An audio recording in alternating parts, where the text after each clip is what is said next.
Hey there. Welcome back to another episode of We Need to Talk. Today, I think we need to talk about the movies I watched in July. Once again, we're getting a little hazy in the cut. And I'll just go ahead and get this started.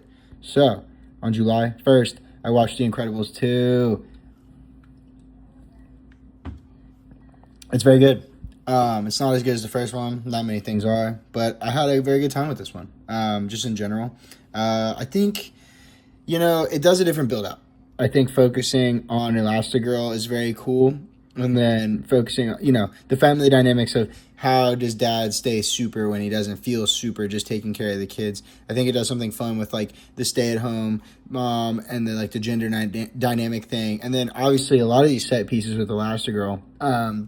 Mr. Incredible's powers are cool. They're classic. They don't lend themselves to really cool fights, really cool ideas. The thing with Elastigirl is her powers are so malleable, both literally and story, narratively, that she can do some really, really cool stuff. Her stretching out and bending and with her little e-bike that can split and stuff was really sick. The bad guy with this one, I think they were going for a bigger swing. I think it had, more to say, and they were trying to do a little something more with the unbanning the supers. And it didn't land as well, I think, as just Syndrome, right? And then also, the Underminer just disappeared. There were a couple things that were interesting, but by and large, right, this is super fun, and I think everybody gets, their character moment, pretty much, except Dash, kind of. But, getting to see Mr. Incredible hold it down at home was great. The music, the action sequences, the writing, the animation. The animation is to die for. Frozone's ice looks so good in this. And I think it's cool. It's good. It's really good, actually. But it's just not as good as the first one. So it just everything kind of pales in comparison. When it's Incredibles 2, you're going to compare it to Incredibles 1. Anyways, had a great time. I love you, Brad Bird. 4.5 out of 5. Next, I watched Rashomon by Mr. freaking Kurosawa.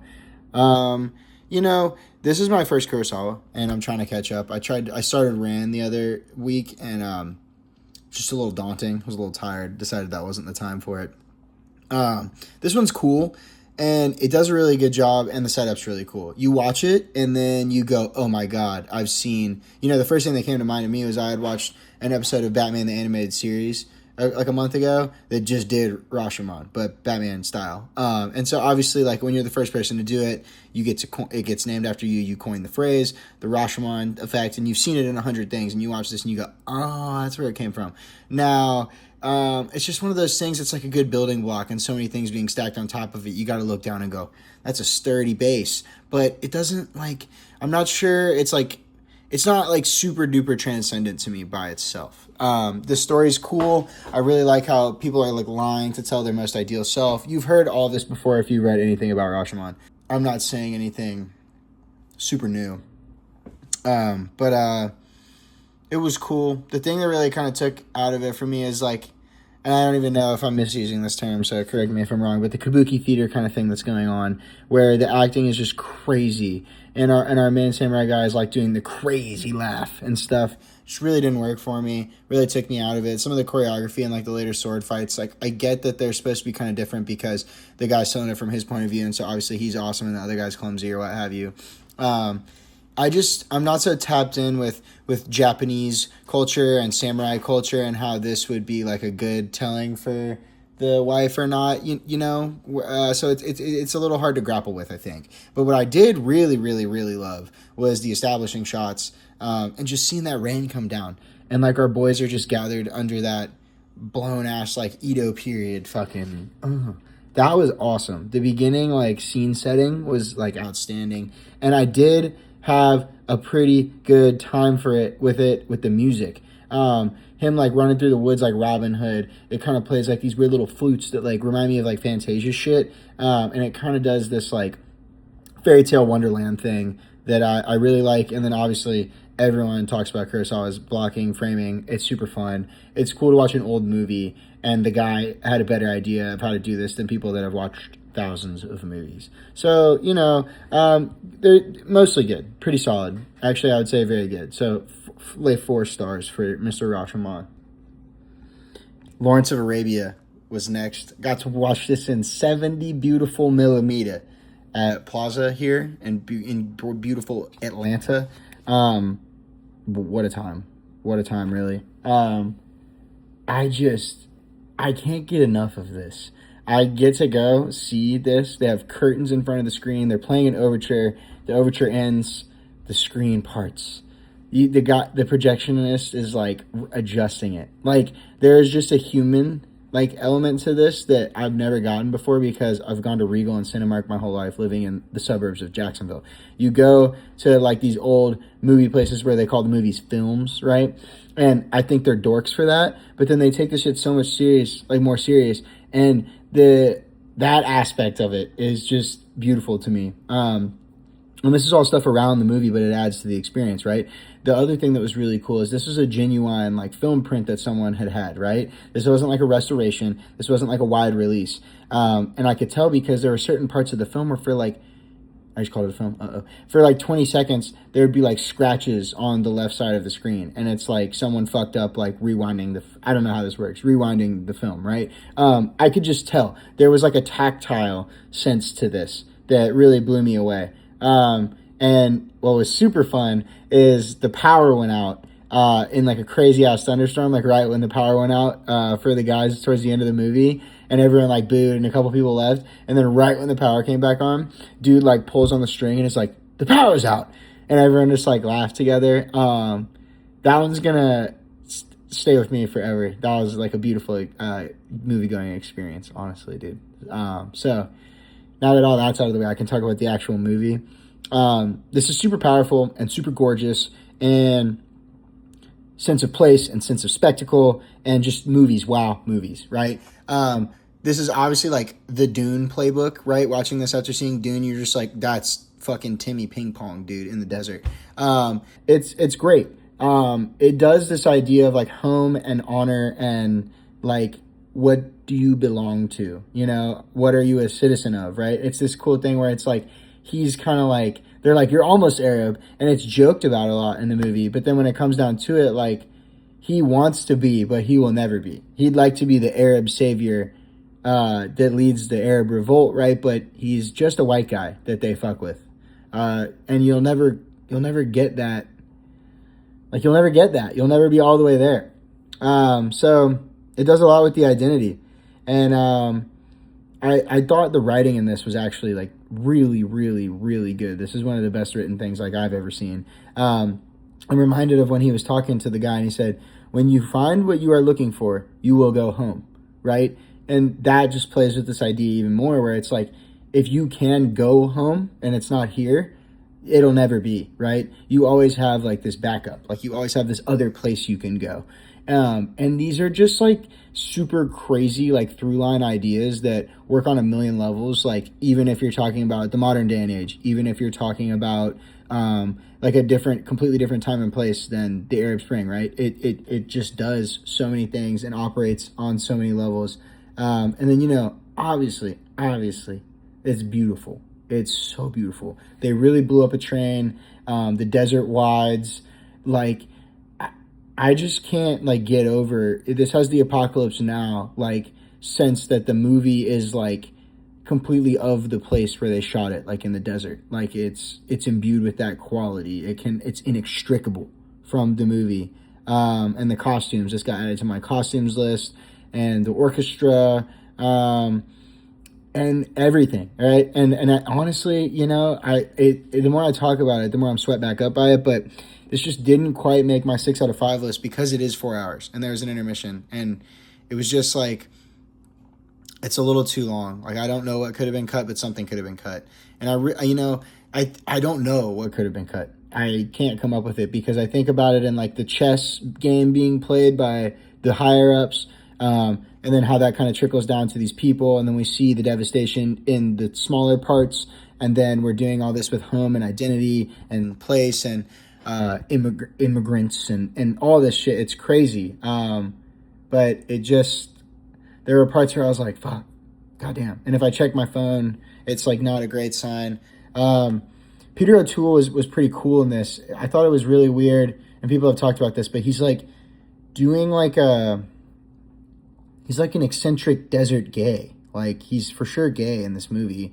And they kind of do a couple things with it, like when he gets tortured and like, I feel like it's like this thing where like in history, it's like, oh, he like never married, or like he never went to bed with a woman. And like, you're kind of led to believe it's like this asexual like autism thing, and like it could be, but I definitely got like some homoeroticism throughout this. But I mean, it's kind of weird, like when he gets like really, really red hot and like yells, like it kind of like, something about it punches through the veneer of this, of like, I stopped seeing Lawrence of Arabia and I started seeing a guy in a bunch of makeup like queening out in the desert, and something about that didn't all the way land. But you know, here we have Dune, Indiana Jones, Star Wars, big operatic.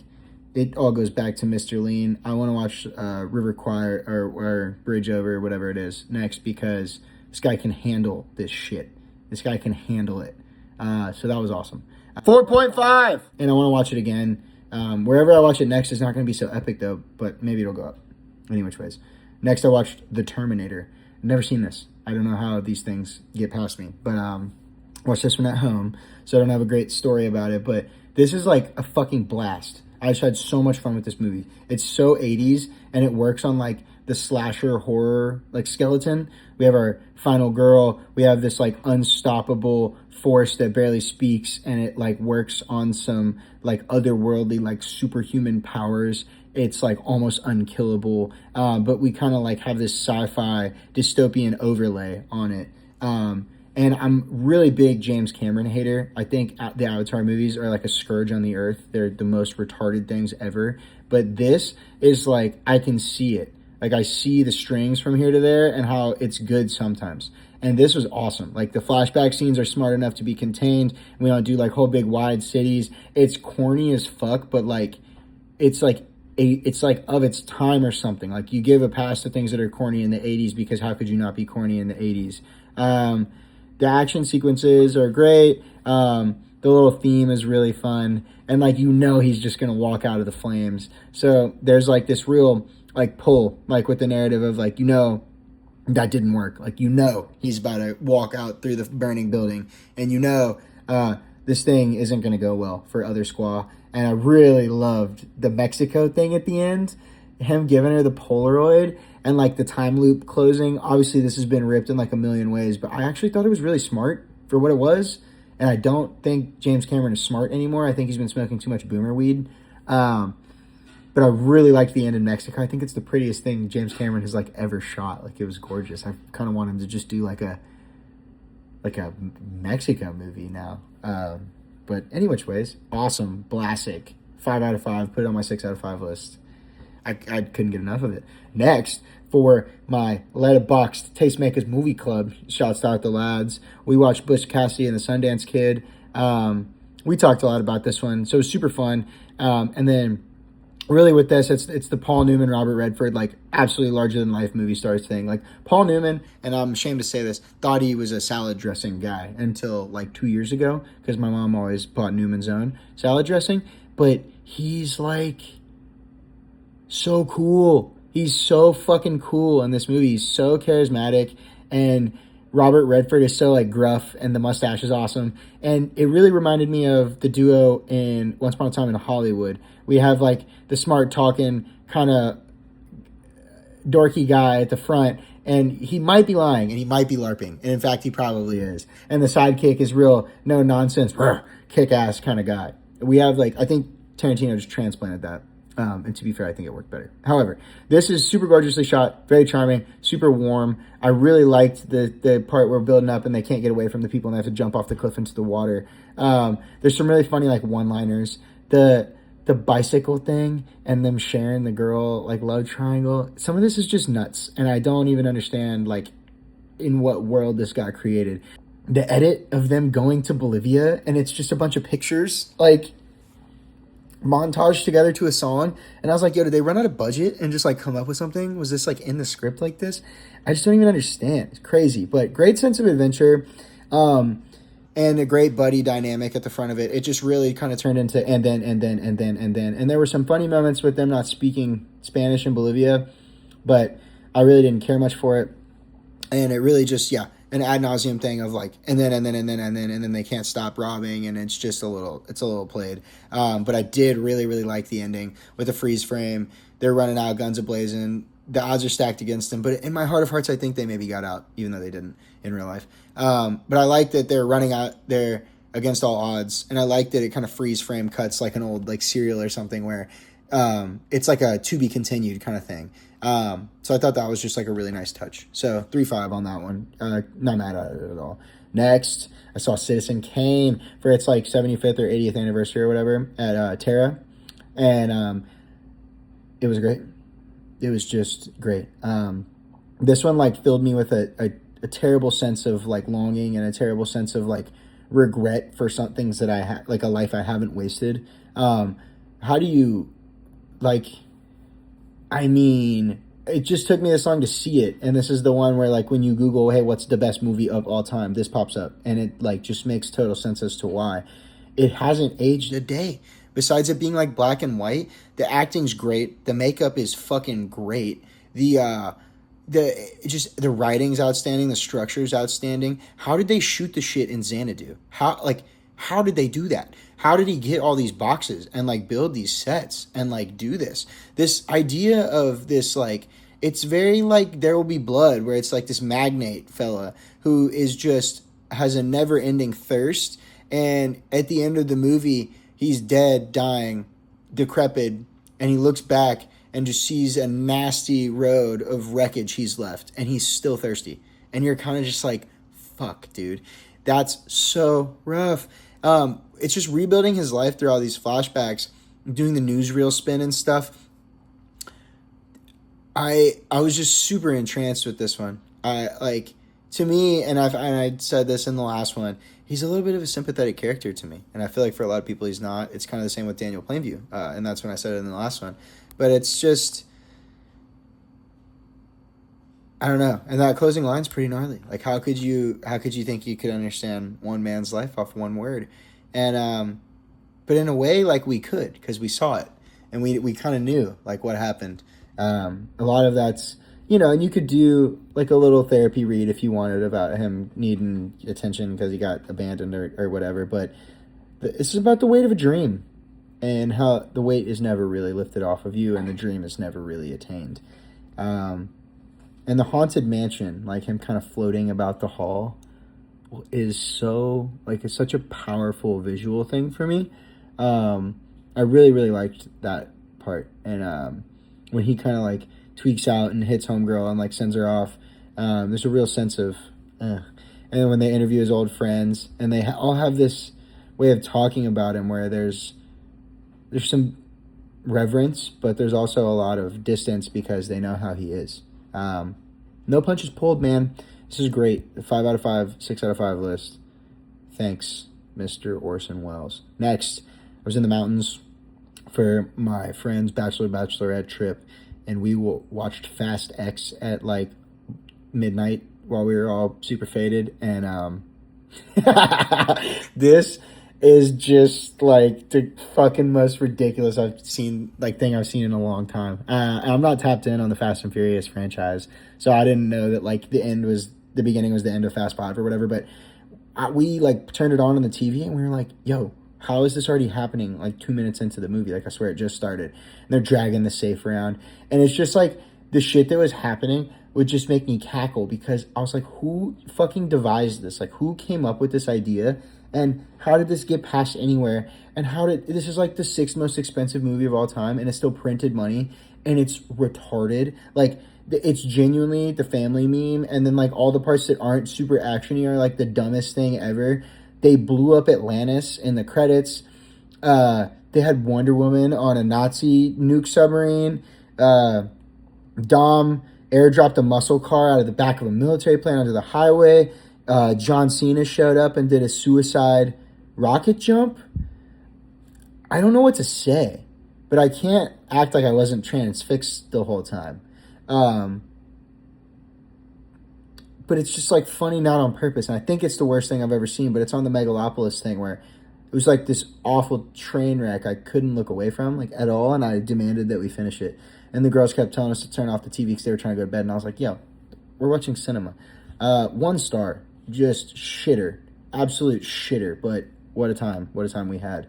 Next I watched Amores Perros, Mr. Inarritu's first joint, because I'm getting real excited for Digger, so I'm trying to warm back up through his freaking discography, man. And I subscribed to like Mubi on the free trial to get a look at this one. So Mr. Gael, I don't know how to say that exactly. From the get, dude, guy's been a fucking powerhouse. I was really moved by how like grimy this was. This didn't really have any of the weird, trippy kind of dreamlike things that he seems to do. I mean, I'm kind of thinking of like Birdman and the little parts I've seen of Bardo, but it seems like he kind of like switched gears at a point in his career, and this was like the gritty, hungry young filmmaker from Mexico City. And it does the Magnolia, like, let's tell all these stories together. Obviously, it's just a triptych, but it was kind of like, I didn't like all the stories the same. Let's say it like that. So the Guile, like one with the dog fighting. So there's so much dog fighting in this, and there's so many dead dogs, and there's so much dog blood, and it's really hard to get through. But there is something about it where after 15 minutes or so, like, you're so numb to it that like it stopped bothering me. And I was like, am I a macho Mexican dipshit guy that likes killing dogs for pleasure? Have I been transformed through the runtime of this movie?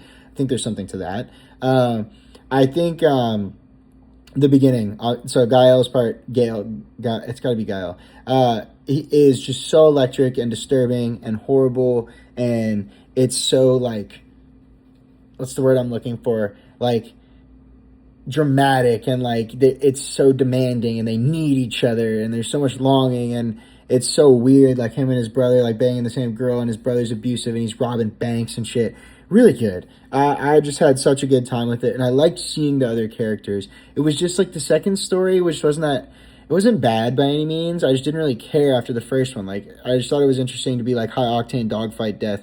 Then we go to like aging superstar who like can't keep up Sweet Birdie Youth and like loses her leg and stuff, and then the dog under the floorboards. So I mean, it's cool that the dog's tied through all these stories, but I really didn't care too much for the second one, even though I see what it's going for. And then the third one I thought brought the tempo back up. The cool old guy, just like a weird swag, and we see him kind of pick up the pieces from the car wreck that happens at the very beginning, and some awful tragic things happen with his dogs. And he's kind of got this decision to make.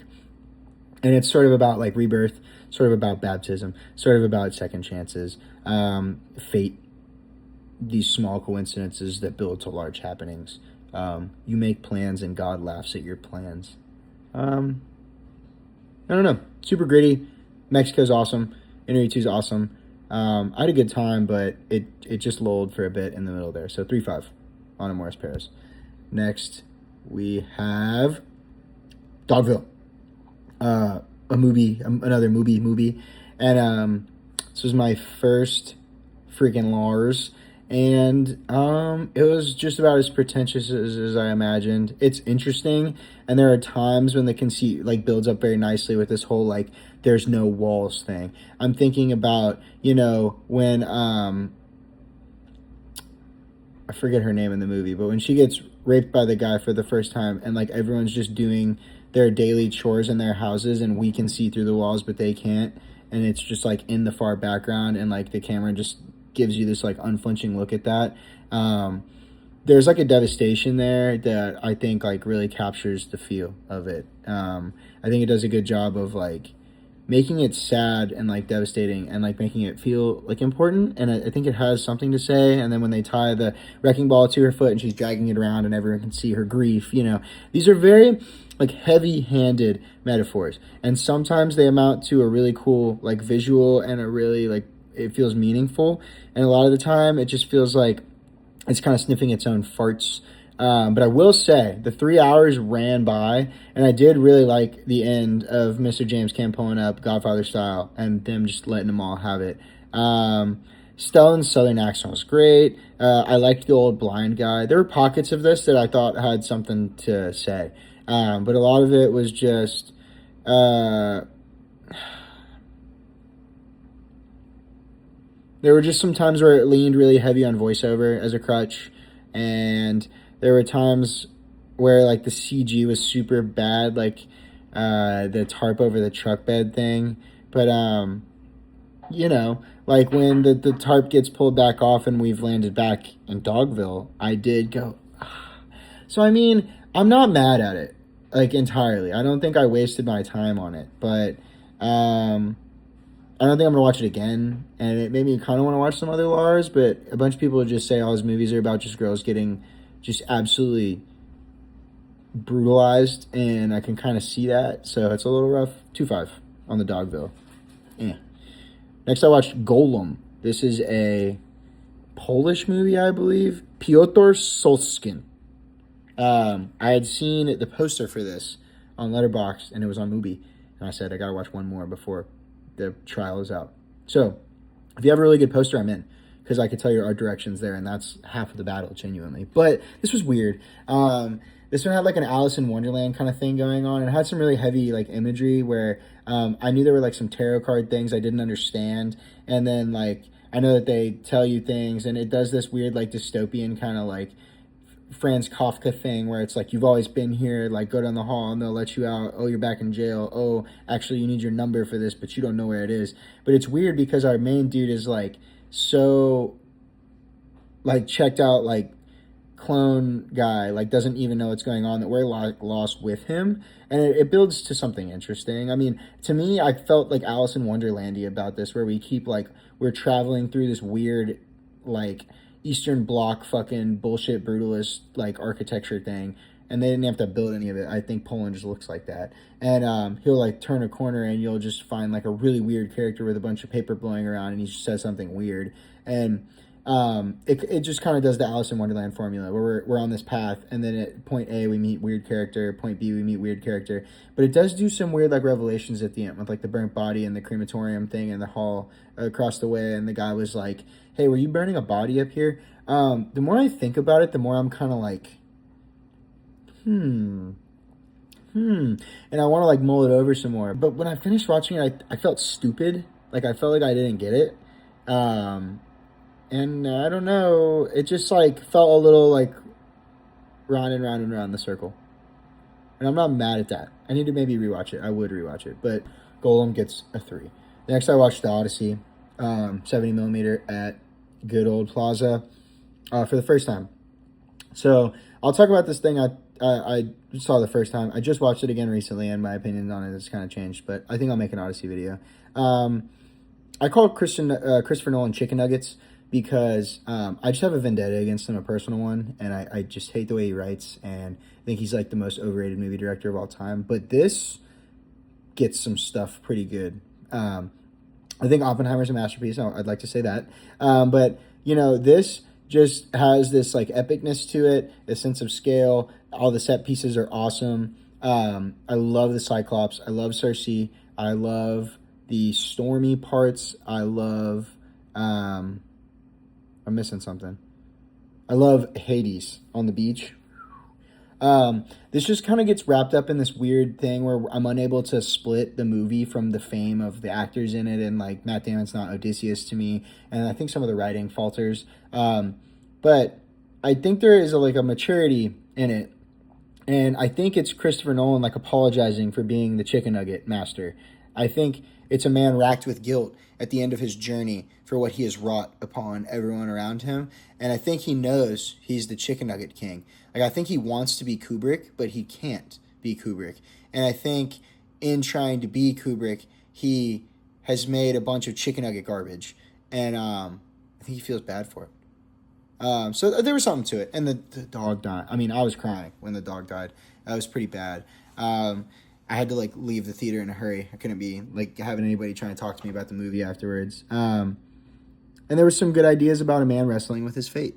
So I'm not mad, and I'm not even mad at Travis Scott being in this. We can discuss this more in my video that I'll make on this alone. I gave it 4.5 the first time I watched it, and I just recently gave it 3.5. So something to chew on there. Next, I got into my next Friedkin joint, Sorcerer. This was so fucking sick, dude. talk about a sense of place. This shit is sweaty and nasty and humid and muddy and mucky and gross, and you can't trust anybody. And there's this gnarly cynicism about it where if someone can fuck you over, they will. And if they're not already fucking you over, they will. And if they fucked you over once, that's not enough. They're going to fuck you over again. Like, it's just this, like, it feels like this vicious cycle movie where Friedkin was just like, yeah, fuck the world. But it has, like, the grit to it to really carry that through. Like, it doesn't come off like a weenie guy saying it. It comes off like a guy who like fucking overcame everything, and then he's like, yeah, no, but it's still shit. So, I mean, he's just a tweaker at the camera. Like, he can't sit still. I couldn't sit still. This has so much potential energy in it. It's like such a nail biter. You're on the edge of your seat. Your butthole is puckered for the whole runtime. There's nothing you can do about it. The four leads, like I said, sweaty, nasty, gnarly. I like all their stories kind of mounting into this. I think it's a very strange thing when, I mean, obviously this Palestine-Israel thing has been going on forever, but it's weird to see old movies just like bring it up, like right there. It's so front and center when it feels like the talking around it in recent memory has been like, this has been swept under the rug for so long. And it's like, well, here's a Palestinian rebel dude like on the run, like right here, blowing up some IDF shit. Anyways, Screaming Birds, hell of a jungle. It's so good. The score is outstanding. I love like some synth score. And then obviously spoilers here, skip like a minute forward, but you know, you get through the whole thing and there's like this sense of camaraderie and you're like, maybe these guys will get back. And then that fucking rock, dude. Like, it's just so fucked. Like, you work so hard and it's all for nothing. And then you work so hard and you see your boys get blown up in front of you and then it's all for nothing because these dudes fucking highwayman you. It's fucked. And then you get to the end and your boy you thought was your boy that got you out the country was not your boy. He's not your boy. He's not my boy. And I don't know, man. This just kept me fucking glued to the screen. And I think there's something like super transcendent about it.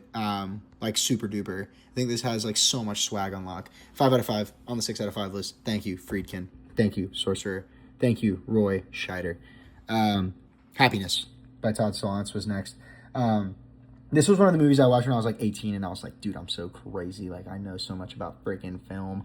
And I liked it back then and I still really like it now. It's one of the ones that you like can't really tell people you like, but I'm telling you guys, this is a safe space.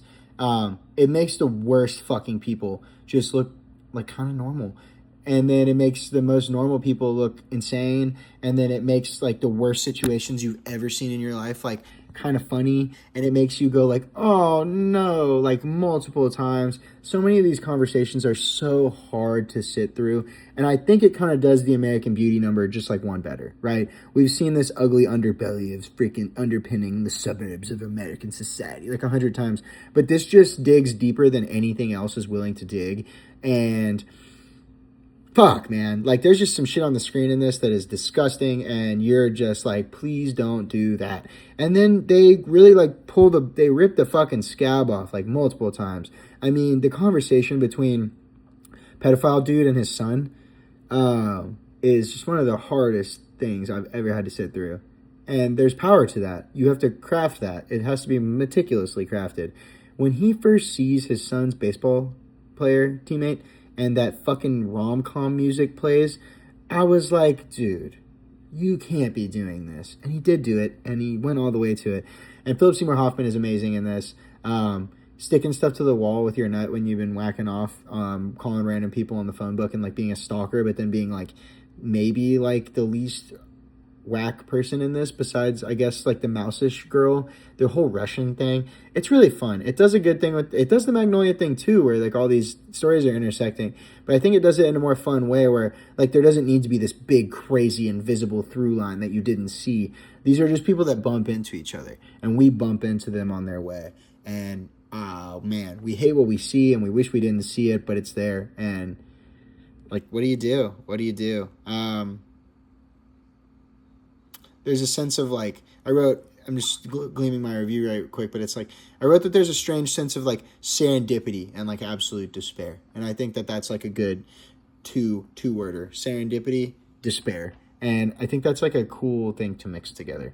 So I don't know. I put this on the 6 out of 5, man. 5 out of 5. This is just a nuts thing to behold. Next, I watched another Friedkin, To Live and Die in L.A.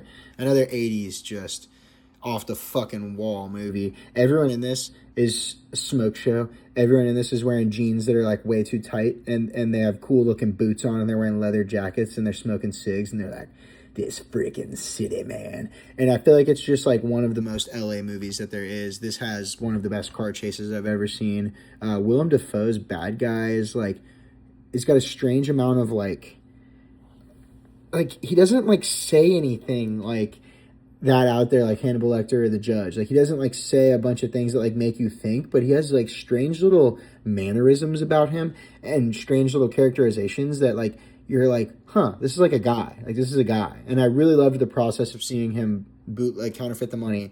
And what I really like is just how gnarly it is.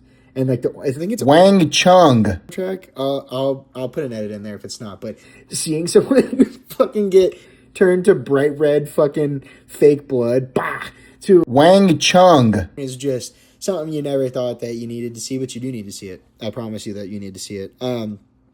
It's cool because I think this one also is transcendent in a way that's just like there's this thrill seeking that like underscores everything of like our main guy likes jumping off bridges, and you're like, why do we even need to see that? Well, because everything's jumping off a bridge to him. It's like he needs more and more and more and more and more, and it's never quite enough. It's the empty hunger that we talked about earlier. And I mean, anger begets anger, violence begets violence. You name it, right? It's bad, and it keeps going, and it's just like the all-consuming hunger. I thought there was a really cool thing with the motif of fire in this, because the fire is just burning shit, and the fire burns a lot of things. And I won't even spoil this one. I don't think it's necessary to spoil to talk about, but there's like a lot of times where like Willem Dafoe is just ice cold, but you're like, yeah, he needs to handle this business. And then like the fire's burning, and you're like, I don't really know who I want to win. Like, this cop guy fucking sucks too. And it's kind of like weird and horny at points. Like, they make like sex tapes together, and like she wants those to, like, when she's leaving or something. I don't know. I think it's really cool that this like slicked out like 80s like coke thriller can like make me think about stuff. Right? Explosive gunfights, car crashes, red screen flashes, and Shane's shaky cam, a little bit of strip club, sweaty banging, a lot of cigarettes, a lot of tight denim and leather, and you have yourself a 6 out of 5, 5 out of 5 from Blasek. Thank you, Friedkin. I've been really appreciative of your body of work. Next, I watched The Night of the Hunter. I think Charles Lawton. Yeah. So this is one I've seen like some pictures from, and I love the Southern Gothic. It's like my favorite pocket of book, and I don't see that many Southern Gothic movies, right? And so I'm like, I'm all in. Let's do it. It's just supposed to be goated with the sauce, not goated with the sauce. There are parts of this that are super fucking cool. So for an old movie to still have shots that like take your breath away, you gotta give them double thumbs up for that. It looks gorgeous. The shot of her underwater, and I won't expound upon that, but her hair is like flowing in the water, and like a fishing hook is like singing by. Wow, dude. I mean, that one was outstanding. And then I really like when the kids are kind of on the run and bro's chasing him, and he's whistling that song, and you think they get away at multiple points, and you just hear the song kick in. There's a dread there. Like, so there is a genuine sense of dread with the way that this dude's able to like direct. So I'd like to give him his props with directing and the cinematography and all that, right? Where this kind of falls short is it has the old movie curse where the acting is like super blown and fucking bad. Like, the lead guy is like fake crying at a point, and it's like the worst fake crying I've ever seen. This would not fool the old lady that he just thinks he can do no wrong. When he gets like really mad and is like gonna throttle the kids, it just seems like stupid and bad. And I tried to give it like 5 chances with that, because like I kept getting swept back into it, and I kept going, okay, then it can't be that bad. But it is that bad. And the writing is like about as nuanced as a log, and the end of this is really where it lost like actually like a star and a half, because it just turns into a Miracle on 34th Street, like, or whatever it's fucking called, Christmas movie, where she, like, the orphan lady that takes him in is like, and you better not, and she gives you like a moral to you, like looks into the camera and does it, and it turns into a Christmas movie, and they're giving each other presents, and I'm like, yo, what the fuck is this? Who the fuck hijacked the last 20 minutes of this? You can't do that. Like, the whole idea of this, of a movie, of a song, is you're building up the swag. You're building up the mood. It needs to progress from scene to scene, but it needs to like follow. And then when you drop off a cliff, like, I'm gone, I don't care, I checked out, you've lost everything. God, dude. It went from Flannery O'Connor to saccharine fucking 1940s Christmas movie. And both of those are cool by themselves and they don't belong together. And there's just a bunch of weird shit in this. There were parts where it played campy and it was really cool. Like, Frankenstein arm runs up the stairs after the kids when they like hit him with something. Thought that was really cool. But it really shitted out a lot. 2-5 on Night of the Hunter. Don't listen to people. I mean, watch it, but it's not the second best movie ever made or whatever. Next, I watched Bronson by Mr. Refn. I was getting some reps in before I went to go see Her Private Hell, which will be in a minute. I watched this movie when I was like 12 with my friend, and we definitely didn't get it at all, but it was definitely like you couldn't look away kind of thing. And I think Refn, when he like lets himself, he's a style over substance guy, and if he can just write a couple lines of dialogue that give you something, you can rock with it. This is a great Tom Hardy performance. This is one of the best performances I've ever seen, in my opinion. I think Tom Hardy has all the chops. Where is he? Why is he not getting these Leonardo DiCaprio roles? Why was he not Odysseus? You know just as much as I do, but he has so much range in this. I love the switching back and forth between the vaudeville of him presenting to the crowd, I think it's in his head, and telling the story of himself and trying to be this larger-than-life character, right? I read the Roger Ebert review of this, and it was cool because he said, if insanity is doing the same thing over and over, expecting different results, then Mr. Bronson is clearly not insane. And I thought that was a very salient point, right? He's doing the same thing over and over again because he wants the same results. And us normal people watch and they go, why the fuck is he doing this? But it's also just a beautiful thing to behold. A lot of Clockwork Orange here. Refn acted like there wasn't Clockwork Orange here. It's really funny. But, we literally have like English, like 1960s English, like prison guards, like mean mugging in like a Renaissance painting at the camera while like classical music plays. Come on, dude.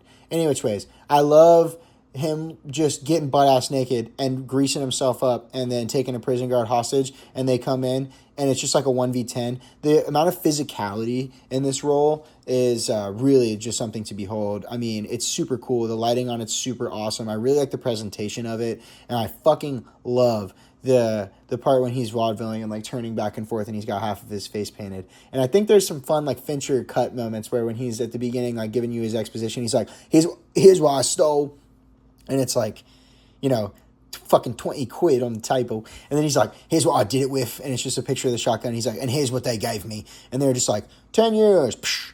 I mean, that's great, dude. Just to be able to do a punch like that and really sharp editing. I mean, it's super fun, and I don't think this sniffs its own farts like a lot of other Refn. I think the writing here is good, and I think it's a blast. It literally lost a whole star for me because when he starts drawing stuff and gets out and they like montaged his drawings and like animated them over the screen. Bogus. Fucking bogus. Ugh. Anyways, I think it's pretty great, honestly. 4 out of 5 for Bronson. Thank you, Mr. Refn. Thank you, Tom Hardy. Next, I watched Midnight Cowboy. Really cool. I've been Hoffman maxing, like we discussed, and this is just another one. I mean, he sounds like Bugs Bunny this whole time, but it breaks your heart. This meanders a lot, but I think it ends up being a strength for it, honestly. And it's super cool to see John Voight be like a gay cowboy when it's not how I know him. I know him from Anaconda and Megalopolis. But it's super cool. The build-up here is really cool. I like how they make Miami look. Like, I like when Florida is like this dream destination that you can't get to. I like the Big Rock Candy Mountain thing, the appeal of that. And that's what Florida is in this for Mr. Hoffman. It's, like I said, it's really, really heartbreaking. I think the directing in this is some of the strongest directing I've ever seen in my life. It's this ability to do, it's like drawing like, it's like not parallel structures, but it's like parallel movements. And that's like a really cool way to show stuff. So, I mean, when he's banging that first widow, or she's not a widow, when he's banging the first cougar lady, and like, that's when he dumps in her, is when the coins dump out of the machine. This shot sex in the best way I've ever seen, where it never ever stays. I'm never like, okay, cut. I'm never like, oh, they're not actually banging. Each banging has like a vibe about it. and the way it's shot and the things that it's intercut with, like, give you the vibe of how that's going. I didn't love the drugged out party sequence, but I think that's just because I've seen it 100 times.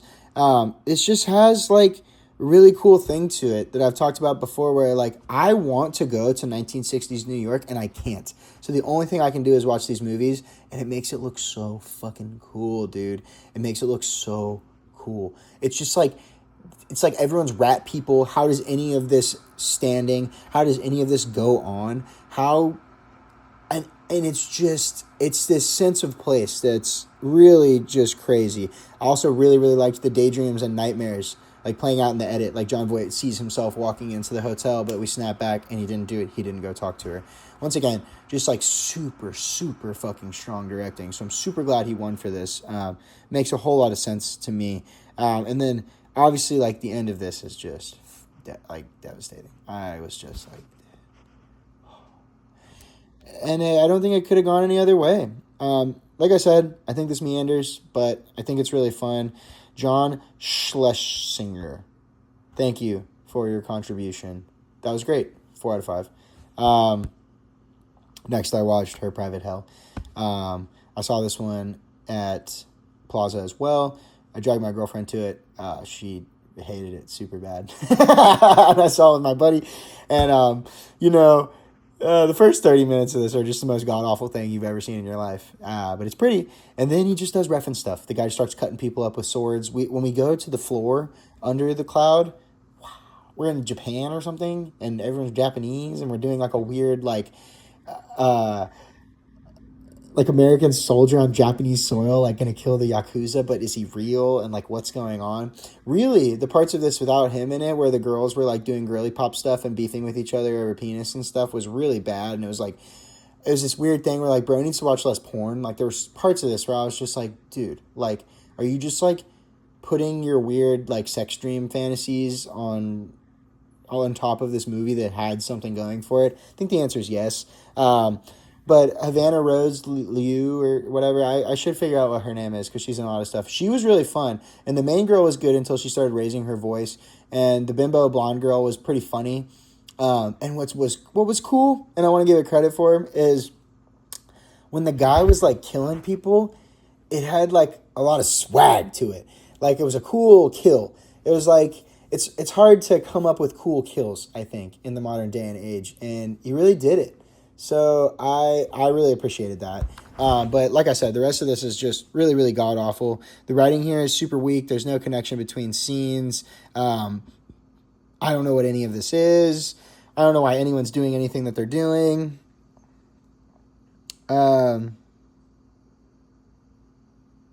Yeah.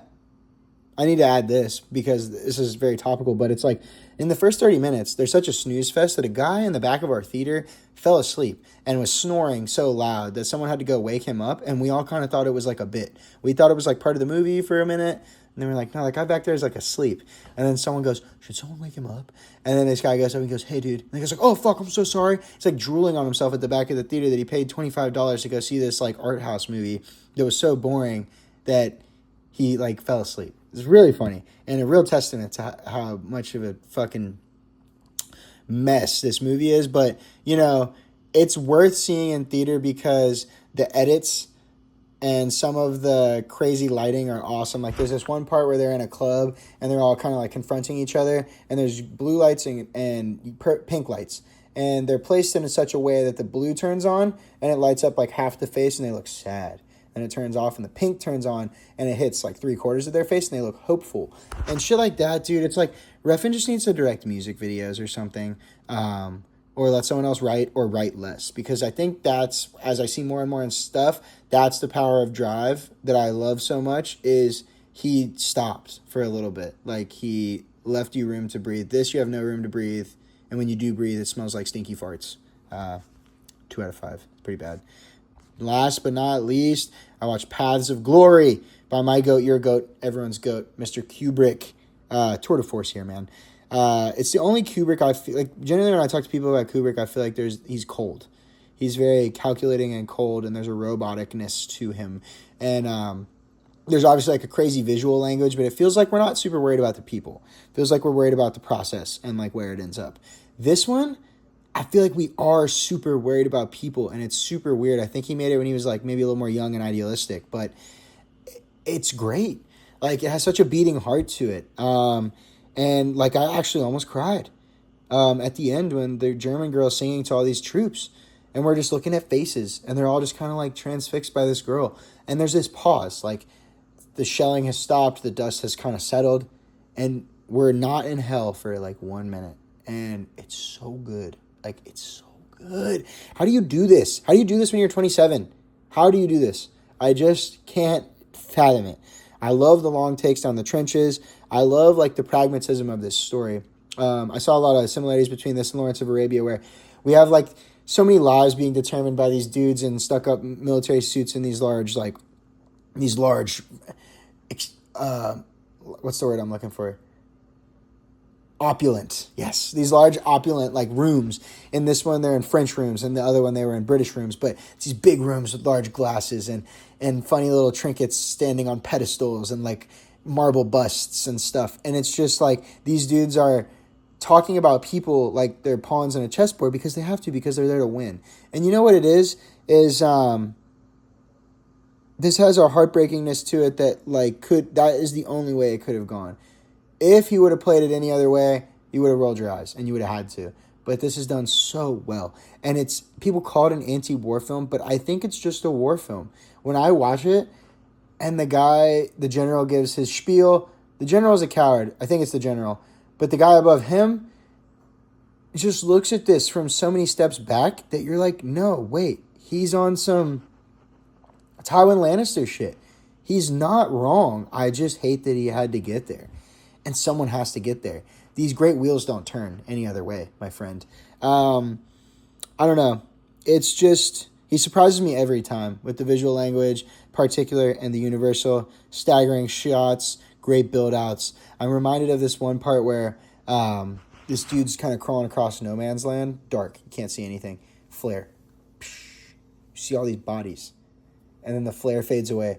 And then you see that you could have seen the bodies the whole time. You just didn't know where to look. And now you can't unsee them. Chills.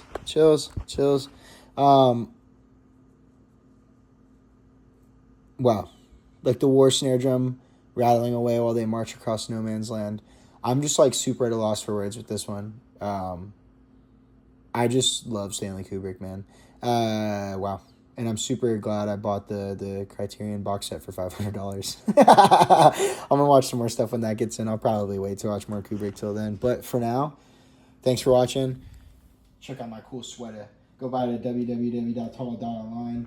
And we'll talk next time.